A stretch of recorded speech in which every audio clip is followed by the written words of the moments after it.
IPL 2025 Chennai super Kings versus Kolkata night riders. ఈ match లో MS Dhoni కెప్టెన్సీలో CSK ఎందుకు ఓడిపోయింది? అసలు సిఎస్కే చేసిన బ్లండర్స్ ఏంటి? అసలు ఈ మ్యాచ్ లో ఎంఎస్ ధోని అవుటా నాట్ అవుటా? థర్డ్ ఎంపైర్ నిర్ణయంపై ఎందుకు కాంట్రవర్సీ నడుస్తోంది? ఈ వీడియోలో డిస్కస్ చేద్దాం. Welcome to one India Telugu and this is Karthik Kota. Firstly MS Dhoni అవుటా నాట్ అవుటా? క్రికెట్ విశ్లేషకులు కామెంటేటర్లు చెప్తుంది ఏంటంటే అది అవుటే.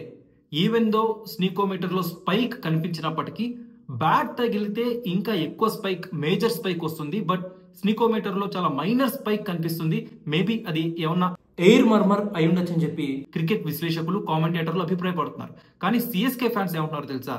థర్డ్ ఎంపైర్ది ఖచ్చితంగా 100% తప్పుడు నిర్ణయమే. బికాస్ బెనిఫిట్ ఆఫ్ డౌట్ ఉన్నప్పుడు బ్యాట్స్మెన్ కి అనుకూలంగా కదా నిర్ణయం వేయాలి. మరి ఎంఎస్ ధోనిని నాట్ అవుట్ గా కదా ప్రకటించాలి, అవుట్ గా ఎందుకు ప్రకటించాలని చెప్పి సిఎస్కే ఫ్యాన్స్ ఒక లాజిక్ మాట్లాడుతున్నారు. ఈవెన్ అంబటి రాయుడు కూడా థర్డ్ ఎంపైర్ నిర్ణయంపై కంప్లీట్ డిసప్పాయింట్మెంట్ వ్యక్తం చేశాడు. ఎంఎస్ ధోని అవుటా నాట్ అవుటా? నా అభిప్రాయం అడిగితే అది అవుట్ లానే అనిపిస్తుంది. I agree with cricket experts and commentators. మీరే అనుకుంటున్నారో కామెంట్ సెక్షన్ లో పంచుకోండి. ఇక సిఎస్కే చేసిన మరో బ్లండర్ ఈ మ్యాచ్ లో ఇంపాక్ట్ ప్లేయర్ గా దీపక్ హుడాని తీసుకురావడం. సిఎస్కే లో క్రూషియల్ బౌలర్ పతిరానా, సో అతన్ని బలి చేసి దీపక్ కూడా అసలు ఏం చేశాడని ఐపీఎల్లో అతను ఎందుకు ఇంపాక్ట్ ప్లేయర్ గా తీసుకొచ్చారని చెప్పి సిఎస్కే మేనేజ్మెంట్ ని, సిఎస్కే హెడ్ కోచ్ ని, కెప్టెన్ ఎంఎస్ ధోనిని కూడా సిఎస్కే ఫ్యాన్స్ వదలట్లేదు.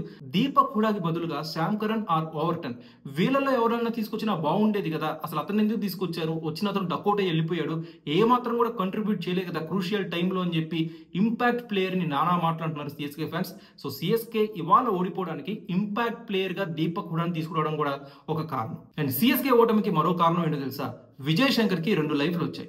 ఆ 2 లైఫ్లని ఆయన సద్వినియోగం చేసుకోకుండా మళ్ళీ అవుట్ అయిపోయాడు, చాలా త్వరగా అవుట్ అయిపోయాడు. ఎలాంటి పార్ట్నర్షిప్ బిల్డ్ చేయలేదు, యాంకర్ ఇన్నింగ్స్ ఆడలేదు. సో విజయ్ శంకర్ కనుక ఒక క్రూషియల్ ఇన్నింగ్స్ ఆడి ఉంటే సిఎస్కే కాస్త డీసెంట్ టార్గెట్ అయినా ఇచ్చి ఉండేది కేకేఆర్, కానీ అది జరగలేదు. గత కొన్ని మ్యాచ్లుగా సిఎస్కే పవర్ ప్లే గేమ్ చాలా దారుణంగా ఉందని చెప్పి సొంత ఫ్యాన్స్ ఒప్పుకుంటున్నారు. క్రికెట్ ఎక్స్పర్ట్స్ కూడా అదే చెప్తున్నారు. సో సిఎస్కే ఫర్దర్ మ్యాచెస్ లో గెలవాలి అంటే తమ పవర్ ప్లే గేమ్ ని ఖచ్చితంగా మెరుగుపరుచుకోవాల్సిన అవసరం ఉంది. సోషల్ మీడియాలో కూడా ట్రోల్ నడుస్తుంది, సిఎస్కే ఆడుతుంది ఐపీఎల్ కాదు IPTL, Indian premier test league అంట.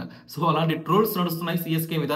సో సిఎస్కే ఫర్దర్ మ్యాచెస్ లో ఇలాంటి ట్రోల్స్ బారిన పడకుండా ఉండాలి అంటే ఒక big match, big scoring match వాళ్ళకి పడి తీరాలి. అప్పుడే ట్రోలర్స్ అందరి నోళ్లు మూయించగలుగుతుంది CSK franchise. And CSK fans కి చెన్నైలో బిగ్గెస్ట్ హ్యూమిలేషన్ ఎవర్. సొంత మైదానంలో చాలా హ్యూజ్ క్రౌడ్ వచ్చారు ఇవాళ. ఎంఎస్ ధోని కెప్టెన్సీలో మ్యాచ్ ఏమన్నా మలుపు తిరుగుతుందా, మిరాకిల్ చేస్తాడా మహి అని చెప్పి చాలా మంది ఫ్యాన్స్ చూడడానికి వచ్చారు. బట్ వాళ్ళందరూ కూడా full disappointment faces. Complete credit goes to KKR spinners అంటే Varun Chakravarthy and KKR pacer Vaibhav Arora and Manmohan bowler Sunil Narayan. వీళ్ళందరూ కూడా చాలా అద్భుతంగా బౌలింగ్ వేసి వాళ్ళ కేకేఆర్ బౌలర్స్ సిఎస్కేని 103 పరుగులకే కట్టడి చేశారు. మామూలు విషయం కాదు. అండ్ సోషల్ మీడియాలో పని కట్టుకొని కొంతమంది ట్రోల్స్ చేస్తారు ధోని మీద. ఏమని? డిఆర్ఎస్ తీసుకుంటే అది ధోనికి ఫేవర్ గానే వస్తుంది డెసిషన్, మరి ఇవాళ రాలేదేంటి అని చెప్పి కొంతమంది ట్రోల్స్ చేస్తున్నారు. అసలు డిఆర్ఎస్ అంటే ధోని రివ్యూ సిస్టమ్ అని చెప్పి ఫ్యాన్స్ తగ్గ ఎలివేషన్స్ ఇస్తారు కదా, మరి ఇవాళ ఏమైంది అని చెప్పి కొంతమంది వెటకారంగా మాట్లాడుతున్నారు. చాలా ఎక్కువ అవుతుంది. సో సిఎస్కే ఖచ్చితంగా ఫర్దర్ మ్యాచెస్ లో ఒక బిగ్ మ్యాచ్ కనుక పడితే, ఈవెన్ దో ఈ సీజన్ ప్లే ఆఫ్స్ కి చేరకపోయినా సరే ఒక బిగ్ మ్యాచ్ అంటే. అండ్ ఇవాళ మ్యాచ్ లో సిఎస్కే ఓటమికి మరో ముఖ్యమైన కారణం ఏంటో తెలుసా?